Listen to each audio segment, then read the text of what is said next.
ที่ไปเที่ยวเล่นนครพนมเบิ่งจักเทื่อลองเชื่อคำน้อง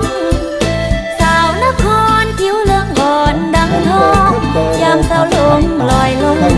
ริมฝั่งโขงยามแลไม่ก็ขาวสาวลาวก็สวยมวยผมดำน้ำโด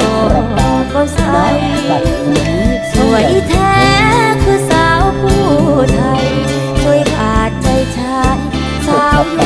วนก็งามสวยบาดใจชายสาวยวนก็งาม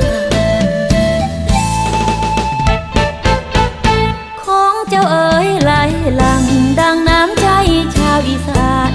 คงมันเลิศล้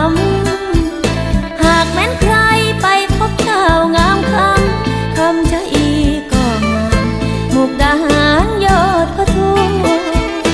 ถ้าอุเทนหรือจะเป็นหาแก่สวยจริงแม่สาวเจ้าเรนูหน้าหวานสาวดอนตาลก็น่าดูสวยเด่นงามรู้สาวเธอพนมสวยเด่นงามรู้ผู้สาวเธอพนม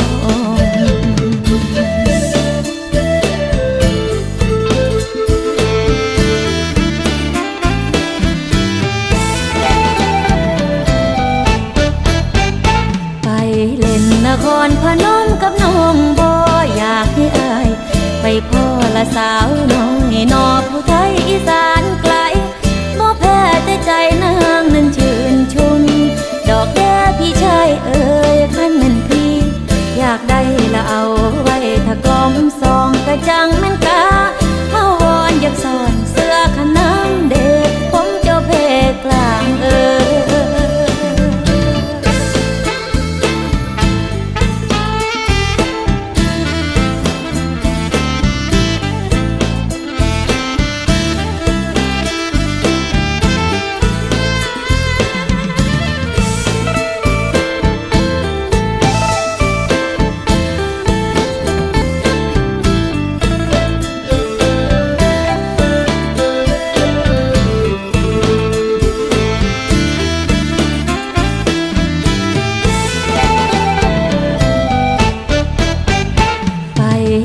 นครพนมกับน้องบ่อยากให้อาย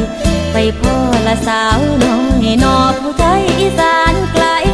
บ่แพ้แต่ใจนางนั้นชื่นชุนดอกแก้พี่ชายเอ่ยคันนั้นพี่